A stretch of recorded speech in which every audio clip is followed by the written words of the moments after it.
Hola, hola, yo soy Victoria. Hola, yo soy Juli. Y yo soy Violeta. Hoy, en un nuevo capítulo de Recapitulando la Historia, vamos a hablar de la Revolución Rusa. Para ir entrando un poco en tema y conocer el contexto de esta revolución, hay que viajar hacia el siglo XIX, en donde el Imperio ruso se caracterizaba por sus ricos y abundantes recursos naturales, su numerosa población y su extenso territorio, el cual abarcaba aproximadamente unos 20 millones de kilómetros cuadrados, los cuales se utilizaban para el desarrollo de la producción agrícola y ganadera, junto con la extracción de minerales. Era así que tanto era su poder que las potencias europeas lo veían como una gigante amenaza constante, la cual debían tener mucho cuidado. Sin embargo, a pesar de todo, tenían un gran atraso económico y social, de la mano de los monarcas rusos a los cuales llamaban zares. Esto se debe a que su economía se basaba en la agricultura tradicional, por lo que la industria era muy pequeña y no estaba totalmente desarrollada, ya que seguían los avances científicos y tecnológicos de Europa Occidental. Hablando un poco de su sociedad, los campesinos eran pobres y se encontraban oprimidos bajo relaciones de servidumbre al estilo feudal, porque sí, todavía había esclavos, que se organizaban en comunidades rurales denominadas mir. Es así que debían sostener con su trabajo a la aristocracia con un pago de elevados impuestos al Estado. Además, por falta de desarrollo industrial, no había una burguesía fuerte capaz de imponer reformas tanto políticas como económicas, ni un proletariado numeroso y organizado que pudiera luchar por mejores condiciones sociales. Como mencioné anteriormente, Rusia tenía una sociedad muy atrasada, por lo cual tuvo varios intentos de modernización, como por ejemplo, luego de la derrota en la Guerra de Crimea contra el Imperio Otomano, en donde el zar Alejandro II comenzó a emprender una serie de reformas para modificar tanto la economía como el Estado, siendo de las más importantes la abolición de la servidumbre y la igualdad civil de los campesinos en 1861, junto con las inversiones extranjeras para poder desarrollar la industria. Así llegaron capitales franceses y británicos, permitiéndole a Rusia una industrialización muy avanzada para fines del siglo XIX.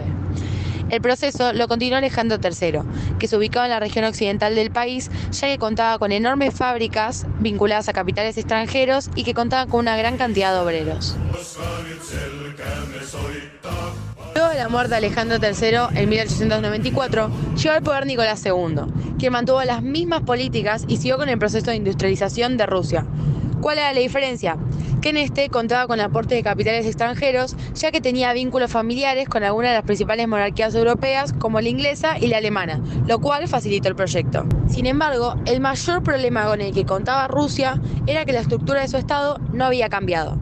Seguía apoyándose en el ejército, la burocracia, la iglesia ortodoxa y una policía política que reprimía y perseguía a todos los opositores. Es más, a día de hoy todavía podemos seguir viendo todas esas características de la antigua Rusia. Con respecto al zar, su imagen contrastaba mucho con el resto de la población, ya que era una persona muy rica y muy dubitativa a la hora de tomar decisiones, por lo cual se apoyaba mucho en su familia y en especial de la zarina Alexandra. Pero por más cosas que pasen, las condiciones de vida y laborales de la clase obrera no cambiaron, ya que ante cualquier mínima crisis lo llevaba a la mayoría de la población al límite de la subsistencia. Sumado a esto, las reformas económicas y sociales de la segunda mitad del siglo XIX hizo que la estructura social rusa sufriera una transformación, especialmente en las grandes ciudades de la región occidental, como lo son San Petersburgo, Moscú o Kiev, donde comenzó a surgir una burguesía industrial ligada al capital extranjero, acompañado de un proletariado que comenzó a organizarse en sindicatos y partidos políticos. Entre ellos se encontraba el Partido Obrero Socialdemócrata de Rusia, que formaba parte de la Segunda Internacional, se definían como marxistas y tenían como líder al socialista Plejánov. Dentro de este movimiento surgieron dos tendencias que luego formaron partidos políticos distintos. Los bolcheviques, que eran mayoría y defendían la necesidad de una revolución obrera y campesina para poder terminar con el zarismo, y por otro lado los mencheviques, que afirmaban que antes de que los obreros pudieran tomar el poder, se necesitaba una revolución de la burguesía. También se encontraba el Partido Socialista Revolucionario, que representaba a los campesinos inspirándose en una larga tradición de luchas contra el zarismo llevada adelante por los populistas. El Partido Democrático Constitucional, que inspiraba en el liberalismo, representaba a la burguesía y aspiraba a instaurar una monarquía parlamentaria. Y por último se encontraban los anarquistas, que aunque no se habían establecido como un partido político en sí, tenían una gran popularidad entre campesinos y artesanos, ya que habían sido los primeros en oponerse al zarismo.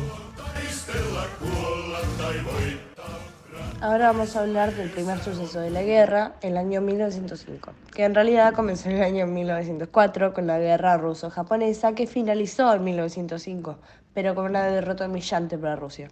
En este contexto, el Estado presionaba además a los campesinos para sostener el esfuerzo bélico militar, lo que obviamente intensificó el hambre y la pobreza. Y claro, los campesinos se cansaron y llegaron a una manifestación en el año 1905, dirigida a la morada del zar. Por desgracia, esta fue reprimida de manera violenta y dejó más de 1000 muertos.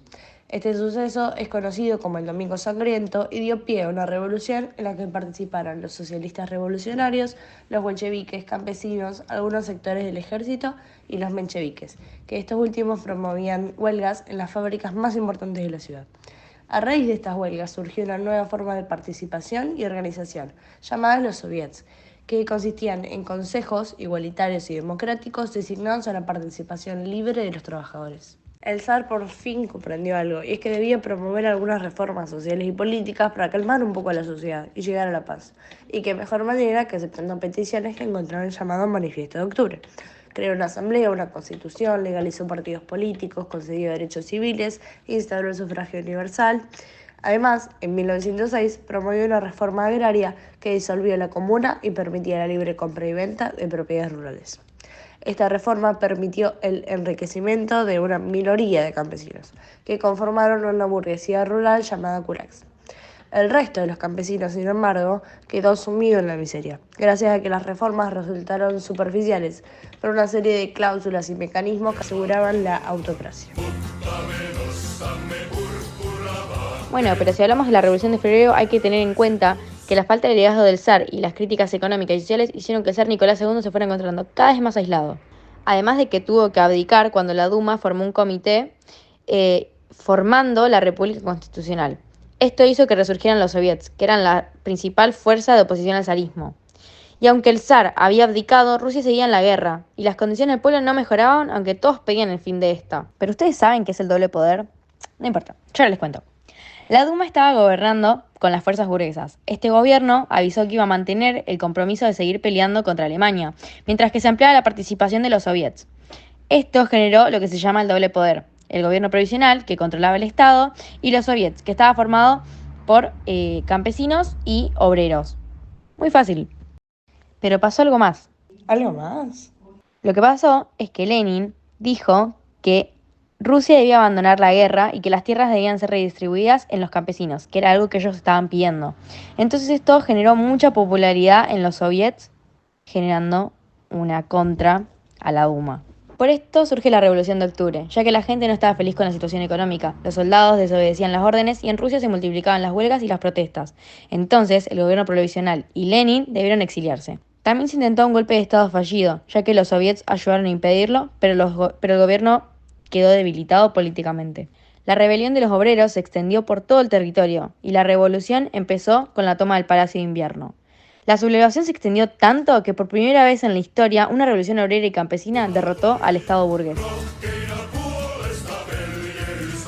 Bueno, si hablamos de la guerra civil, sabemos que fue un enfrentamiento entre el ejército blanco y el ejército rojo. Pero entrémonos un poco más. Todo comienza cuando en los meses finales de 1917, el Consejo de Comisarios del Pueblo, que estaba liderado en ese entonces por Lenin, y los bolcheviques, se dispusieron a cumplir con todas aquellas demandas del pueblo obrero. ¿Por qué? Una simple razón. Necesitaban que la gente se una a su proceso revolucionario. Pero, ¿qué quería el pueblo? En primer lugar, querían la paz con Alemania, y es así que en febrero de 1918 se firmó un tratado de paz que involucró una pérdida territorial para el Estado ruso. Además, los campesinos querían tener sus tierras propias, por lo que se confiscaron las tierras de la nobleza y la iglesia para repartirlas entre los campesinos.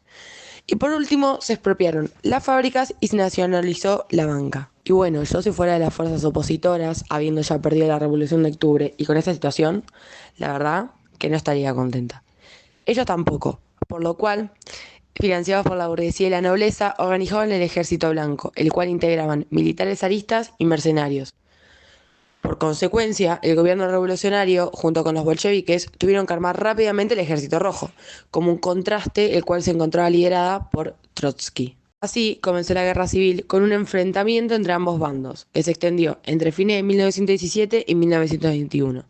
y como consecuencia se agravaron los problemas económicos y la situación que vivía el pueblo.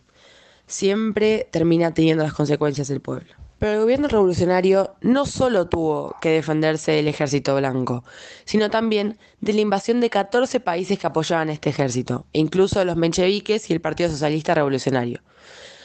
Ante esto buscaban reprimir este movimiento revolucionario para que no llegue ni a Europa ni a Asia, porque claro, ¿quién quería que surja una revolución en su territorio? Un ejemplo es Polonia, quien extendió sus fronteras sobre el este de Rusia. En 1918 hubo una situación crítica, ya que los contrarrevolucionarios avanzaron rápidamente hacia las zonas próximas a San Petersburgo y Moscú, reduciendo la influencia revolucionaria de la zona.